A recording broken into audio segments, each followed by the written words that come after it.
C'est une visite éclair de tous les chantiers de la voirie des Goma que le gouverneur du Nord-Kivu vient d'effectuer conjointement avec le directeur général de l'Office de la voirie et drainage, Julien Paluku Kaongia, qui revient de Kinshasa, où il a fait un plaidoyer en faveur du Forum économique du Nord-Kivu, a voulu se rassurer du déroulement heureux de ces travaux de la voirie qui bénéficient d'un quadruple financement. Tout est parti de la route de l'aéroport de Goma, sous le financement de la MONUSCO, avant de déboucher sur les avenues touristes et Bukavu, au cœur du célèbre quartier populaire de Goma, le Birere, où s'effectuent les travaux d'asphaltage de grande envergure, sous le financement du gouvernement provincial du Nord-Kivu.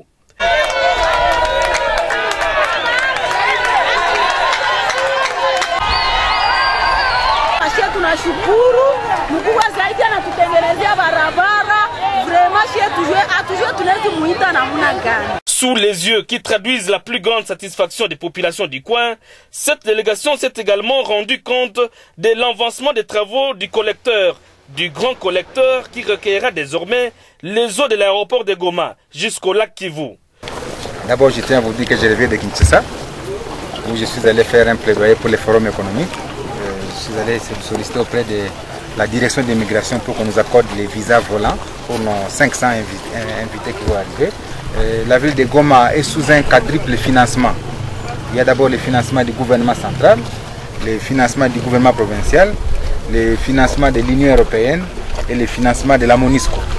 Vous avez vu de l'aéroport jusqu'ici où nous sommes, on a fait le tour d'horizon pour voir ce qui se passe exactement. Je peux vous dire qu'au stade actuel, il y a déjà plus de 16 km de routes asphaltées dans la ville de Goma.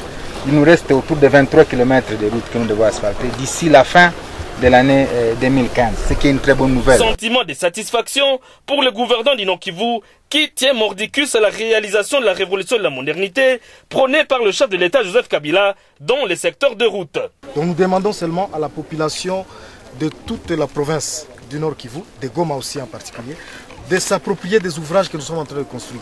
Ça coûte trop cher au gouvernement central, trop cher au gouvernement provincial, trop cher aux partenaires qui financent MONUSCO, Union européenne.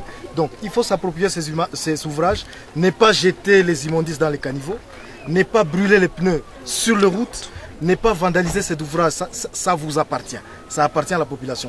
Ces routes, ces caniveaux, ces collecteurs n'appartiennent pas au gouverneur, n'appartiennent pas au chef de l'État, ça appartient à tout le monde.